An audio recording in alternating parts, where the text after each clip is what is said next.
ये आज के वीडियो में हम देखेंगे ऊर्जा के स्रोत चैप्टर जो क्लास 10th का है, तो इसके बारे में समझते हैं। सबसे पहले जान लेते हैं ऊर्जा किसे कहते हैं। तो चलिए ऊर्जा को देखते हैं। ऊर्जा क्या होता है? तो देखिए ऊर्जा क्या कहलाता है? कार्य करने की क्षमता क्या कहलाती है? मतलब कार्य करने की क्षमता क्या कहलाती है? ऊर्जा कहलाती है। यानी कार्य करने की क्षमता क्या कहलाती है? ऊर्जा कहलाती है। यह एक अदिश राशि है और इसका ऐसा मात्रा क्या होता है? जूल होता है। तो सिंपल सा है कि कार्य करने की क्षमता को क्या कहते हैं? ऊर्जा कहते हैं। और यह एक अदिश राशि है। इसको किस में मापा जाता है? इसको जूल में मापा जाता है। तो यह एक अदिश राशि है, इसको किससे मापा जाता है? जूल में मापा जाता है। तो चलिए जानते हैं ऊर्जा के स्रोत के बारे में। तो चलिए ऊर्जा का स्रोत क्या होता है कि वैसे क्या है ऊर्जा का स्रोत? वैसे वस्तु क्या कहता है? वैसे वस्तु जिसे हम ऊर्जा प्राप्त करते हैं उसे ऊर्जा का स्रोत कहते हैं। मतलब वैसा वस्तु जिससे हम क्या करते हैं? ऊर्जा प्राप्त करते हैं उसे हम क्या कहते हैं? ऊर्जा का स्रोत करते हैं। जैसे कोयला, यूरेनियम, सूर्य, लकड़ी और हवा। देखिए हम क्या करते हैं, कोयला से भी ऊर्जा प्राप्त करते हैं, बिजली बनाते हैं। यूरेनियम से ही बिजली बनाते हैं। सूर्य के प्रकाश से ही बिजली और उष्मा दोनों प्राप्त होता है। कोयला से भी उष्मा, जो डायरेक्ट उष्मा प्राप्त करके हम क्या करते हैं, मतलब ऊर्जा के खाना बनाने में उपयोग करते हैं। यूरेनियम जो नाभिकीय विद्युत उसमें उपयोग करते हैं। सूर्य का प्रकाश सौर ऊर्जा लेते हैं, इसमें बहुत सारा सूर्य से एनर्जी मिलता है। और लकड़ी से भी हम ऊर्जा के रूप में इस्तेमाल करते हैं। पवन यानी हवा को भी करते हैं। तो ये सब किस में करते हैं? तो ऊर्जा का ये सब क्या हुआ? स्रोत हुआ। तो ऊर्जा का स्रोत क्या कहते हैं? वैसा वस्तु जिसमें ऊर्जा प्राप्त हो उसे क्या कहते हैं? ऊर्जा का स्रोत कहते हैं। जैसे कोयला, यूरेनियम, सूर्य, लकड़ी और क्या हो गया? वायु। तो ये सब से क्या करते हैं? हम ऊर्जा प्राप्त करते हैं। तो ये क्या कहलाता है? ऊर्जा का स्रोत कहलाता है। तो चलिए आगे समझते हैं। देखिए अगला टॉपिक है ऊर्जा की आवश्यकता। देखिए जरूरी होता है किसी भी चीज को हमको आवश्यकता क्यों पड़ी, आवश्यकता हमको जरूर मालूम होना चाहिए किसी भी चीज को कि आवश्यकता हमको इसका क्यों पड़ा, ऊर्जा की आवश्यकता। तो चलिए ऊर्जा की आवश्यकता कहाँ कहाँ पड़ता है इसके बारे में हम समझते हैं। तो देखिए ऊर्जा का आवश्यकता पड़ता है प्रकाश संश्लेषण। प्रकाश संश्लेषण आप लोग जानते होंगे, जो पेड़ पौधे के खाना बनाने की प्रक्रिया को क्या कहते हैं? प्रकाश संश्लेषण कहते हैं। देखिए इस प्रकार से प्रकाश संश्लेषण होता है। तो क्या होता है? पेड़ पौधे में खाना बनाने की क्रिया को क्या कहते हैं? प्रकाश संश्लेषण कहते हैं। चलिए आगे देखते हैं कि ऊर्जा का प्रयोग और कहाँ होता है। तो भोजन पकाने में, हम अपने लिए भोजन पकाते हैं, उसमें क्या होता है? ऊर्जा की आवश्यकता। देखिए यहाँ पर कोयला की भट्टी जल रहा है, इससे क्या हो रहा है? ऊर्जा की आवश्यकता होती है कि हमारे लिए भोजन पकाने में। चलिए आगे देखते हैं कि ऊर्जा का, देखिए तो हम भोजन पकाने में क्या करते हैं? ऊर्जा का इस्तेमाल करते हैं। कहाँ पर? भोजन पकाने में, सूर्य के प्रकाश संश्लेषण में, यानी पेड़ पौधे के प्रकाश संश्लेषण की क्रिया में। चलिए आगे देखते हैं। CFL और LED बल्ब को प्रकाशित करने में क्या, यह है हमारा CF, जो आपने पहले देखा होगा क्या आता है? जिलेबी की तरह मुड़ा हुआ बल्ब पहले आता था, जिसे क्या कहते हैं? CFL।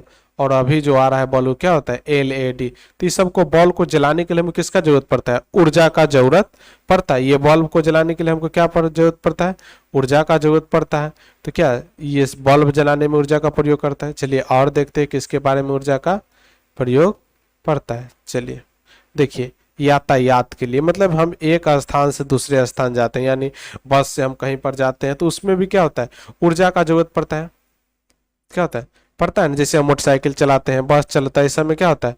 ऊर्जा का जरूरत पड़ता है। यानी यातायात में देख सकते हैं यहाँ पर यातायात में इसका जरूरत पड़ता है। चलिए मशीन चलाने में भी क्या होता है? वो ऊर्जा का जरूरत पड़ता है। मशीन चलाने में भी ऊर्जा की आवश्यकता होता है। चलिए आगे देखते हैं। उद्योग एवं कृषि कार्य में भी क्या करते हैं? ऊर्जा की आवश्यकता होता है। उद्योग में जनरेटर चलाते हैं, सब के लिए क्या होता है? मतलब थ्रेसर, ये सब तो सब ऊर्जा के लिए आवश्यकता। बहुत सारा ऊर्जा का हमारे दैनिक जीवन में उपयोग है। तो चलिए अब हम आगे कुछ जानते हैं ऊर्जा के बारे में। तो चलिए अब है कि उत्तम ऊर्जा का लक्षण, मतलब कहा जाता है कि हमको ऊर्जा को तो पहचानना होगा ना कि उत्तम कौन है। ऐसा नहीं कि जिसको खराब ऊर्जा हो, बहुत महंगा होगा, उससे ऊष्मा ही प्राप्त नहीं हो, उसको हम उपयोग कर रहे हैं। तो ऊर्जा का उत्तम स्रोत क्या होता है, चलिए उसके बारे में हम जानते हैं। तो ऊर्जा का उत्तम स्रोत होता है, यहाँ पर देखिए क्या कहा गया है कि प्रति इकाई आयतन, क्या है, प्रति इकाई आयतन, प्रति इकाई आयतन और एकांक द्रव्यमान का कार्य करे। क्या कहता है, प्रति एकांक आयतन तथा प्रति एकांक द्रव्यमान अधिक कार्य करे और उच्च कैलोरीफिल माप होगा। क्या होगा, उच्च कैलोरीफिक माप होगा। देखिए क्या कहता है कि मतलब वैसा वैसा ईंधन जो क्या हो, थोड़ा सा जले और क्या हो, उसमें हमें अधिक मात्रा में दे। क्या करे, थोड़ा सा जले और तो वो क्या होगा, सबसे उत्तम उष्मा का स्रोत हो, ऊर्जा का स्रोत होगा, सबसे क्या होगा, उत्तम उष्मा का स्रोत होगा।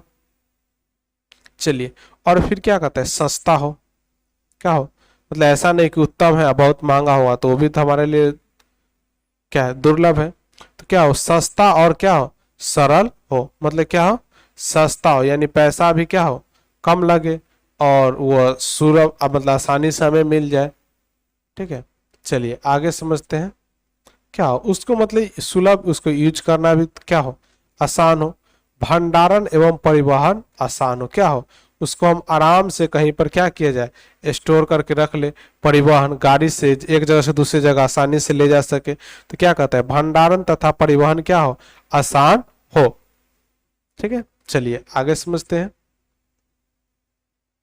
क्या है, प्रयोग करना आसान हो, क्या उसको आसानी से हम उपयोग कर सके। तो क्या प्रयोग करना भी आसान होना चाहिए और क्या कार्य को प्रदूषित ना करे, क्या करे, प्रदूषित नहीं करे। देखिए यहाँ पर क्या है, बहुत सारा प्रदूषण करे, हमारा प्रदूषण क्या करे, ना करे, तो वो क्या होगा, हमारा उत्तम ऊर्जा का स्रोत होगा। जो क्या हो, तो देखिए तो वो सब प्रति के यानी थोड़ा सा में बहुत सारा हमें उष्मा दे, यानी थोड़ा सा जलने पर, जैसे देखिए कागज को जलाएंगे तो हमें कितना उष्मा देगा, वो तुरंत जल कर खत्म हो जाएगा।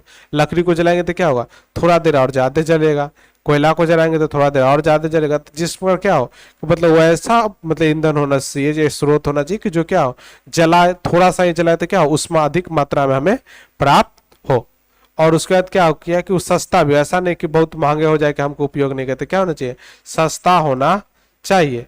उसके बाद उसको भंडारण एवं परिवहन आसानी से, मतलब उसको आराम से कहीं स्टोर करें या आराम से कहीं उसको हम ले जा सकते हैं। प्रयोग करना आसान एवं सुरक्षित, यानी प्रयोग करना क्या हो, आसान एवं सुरक्षित हो, या ऐसा नहीं कोई खतरनाक है, जैसे यूरेनियम है, मतलब अच्छा उष्मा का स्रोत है पर उसका क्या उपयोग करना बहुत खतरनाक है, तो वो भी वैसा भी उत्तम ऊर्जा के स्रोत में नहीं आएगा। देखिए पर्यावरण को प्रदूषित ना करे। देखिए यहाँ पर क्या हो रहा है, बहुत सारे पर्यावरण को प्रदूषित हो रहा है, हमारे पर्यावरण को प्रदूषित ना करे, वही क्या कहलाएगा, अच्छा उष्मा स्रोत कहलाएगा। तो आप लोग यहाँ पर समझ गए होंगे अच्छा उष्मा का स्रोत क्या है। चलिए आगे देखते हैं। चलिए ईंधन, ईंधन क्या है, तो ईंधन वह पदार्थ, क्या कहता है, वह पदार्थ जो जलने पर उष्मा तथा प्रकाश देता है, उसे हम क्या कहते हैं, ईंधन कहते हैं। वह पदार्थ जो जलने पर क्या दे, उष्मा तथा प्रकाश दे, उसे हम क्या कहते हैं, ईंधन कहते हैं।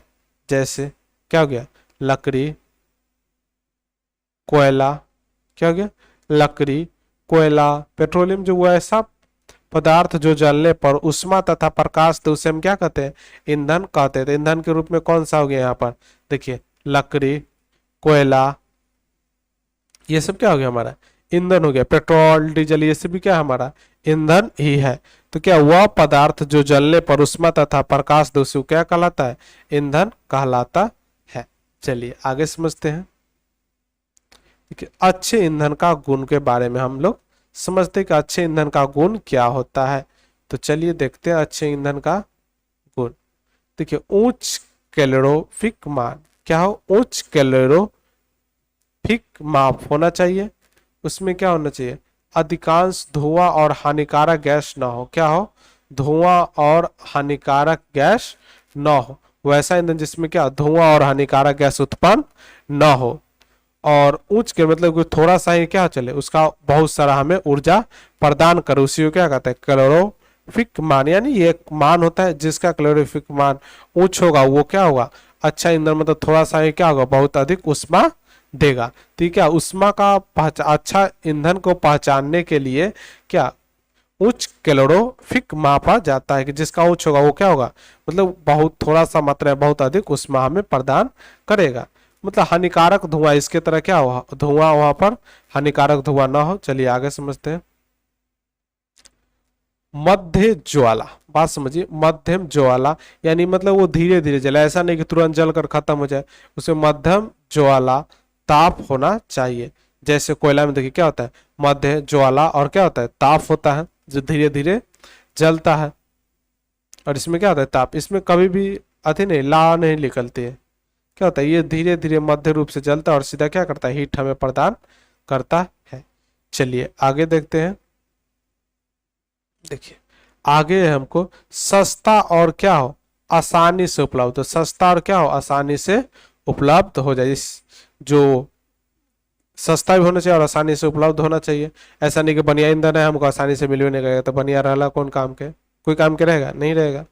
तो इसीलिए क्या हो और जलाने में आसानी हो, ऐसा नहीं कि उसको जलाने में क्या हो जाए दुर्लभ हो जाए, यानी क्या जलाने में भी आसानी होना चाहिए। चलिए आगे समझते हैं।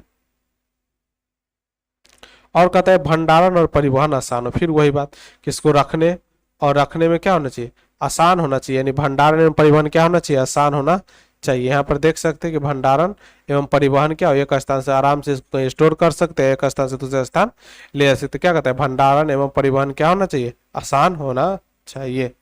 चलिए आगे समझते हैं। चलिए देखिए ऊर्जा का स्रोत, हम क्या देखेंगे अब ऊर्जा का स्रोत। चलिए देखते हैं आगे ऊर्जा का स्रोत में क्या है। देखिए ऊर्जा का स्रोत क्या होता है परंपरागत स्रोत और गैर परंपरागत स्रोत। तो परंपरागत स्रोत हम जानते हैं क्या है होता है परंपरागत स्रोत। देखिए परंपरागत स्रोत का आप एग्जाम्पल में भी सोच सकते हैं कि आपने आसपास ये सब जाना हुआ है। यानी देखिए कोई भी त्योहार या पर्व होता है उसमें क्या कहता है कि हमारा पूर्वज ऐसा ही करते आए हुए हैं तो हम भी ऐसा ही करेंगे। कोई क्या कहता है कि हमको पूर्वज लोग ऐसा ही करते हुए पूजा है तो हम भी ऐसा ही करेंगे। तो परंपरागत स्रोत क्या होता है कि जो हम शुरू से करते आ रहे हैं वो क्या कहलाता है परंपरा।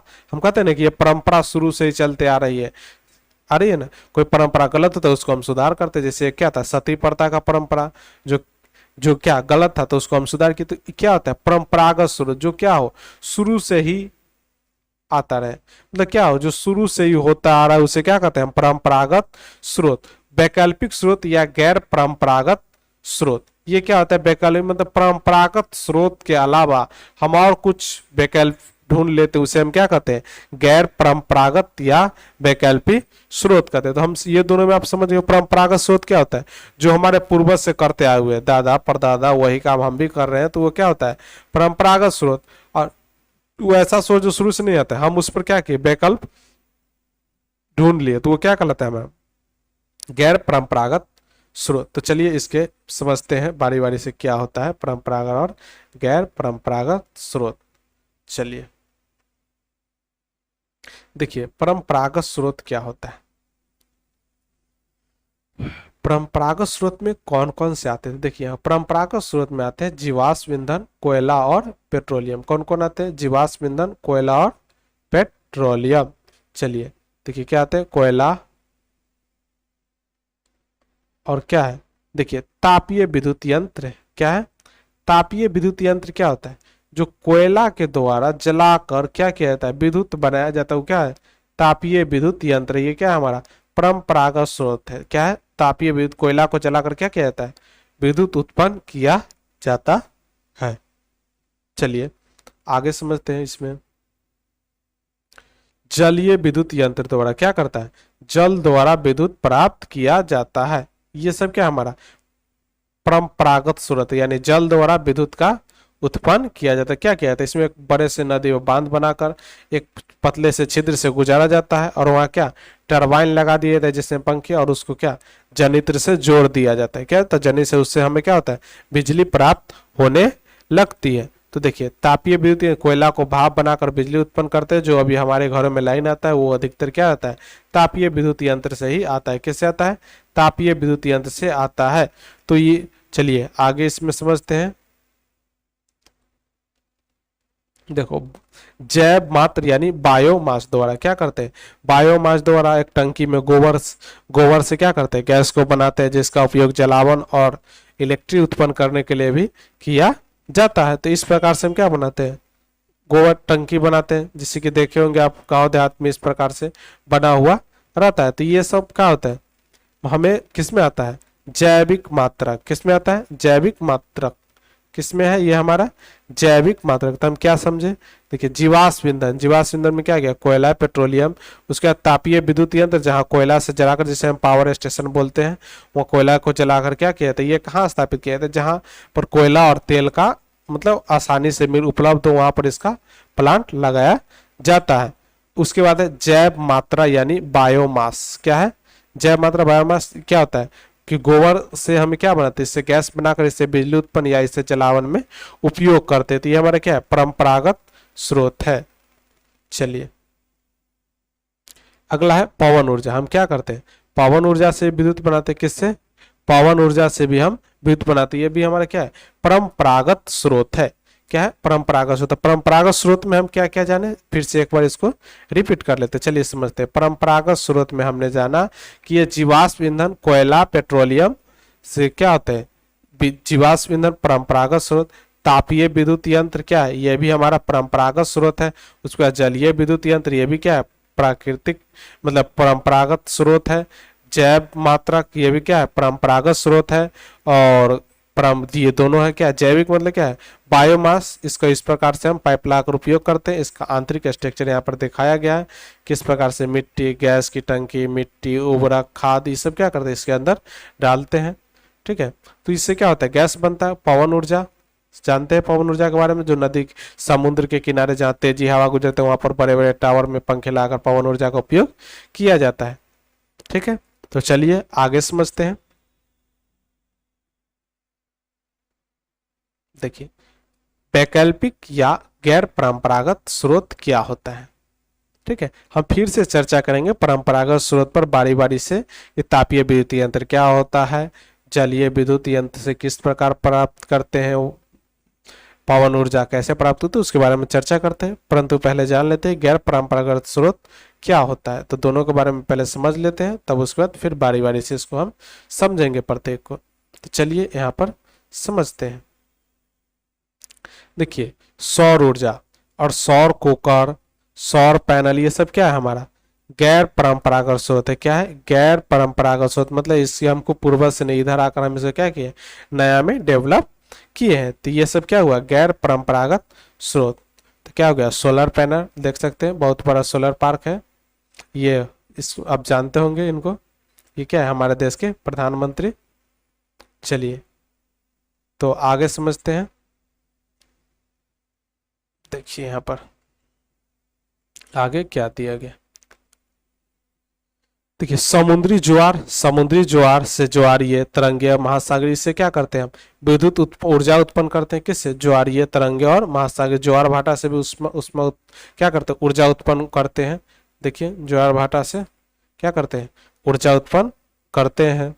चलिए अगला क्या आता है, अगला है हमारा भूतापीय, यानी भूतापीय, जब भूमि के अंदर क्या होता है, वायु गर्म हो, मतलब पानी गर्म होकर भाप बन क्या होता है, किसी चट्टान के अंदर फंस जाता है। तो उसे हम पाइप द्वारा निकाल कर उससे क्या करते हैं, विद्युत उत्पन्न करते हैं। उसे हम क्या कहते हैं, भूतापीय ऊर्जा कहते हैं। देखिए इस प्रकार से वहां पर किया जाता है।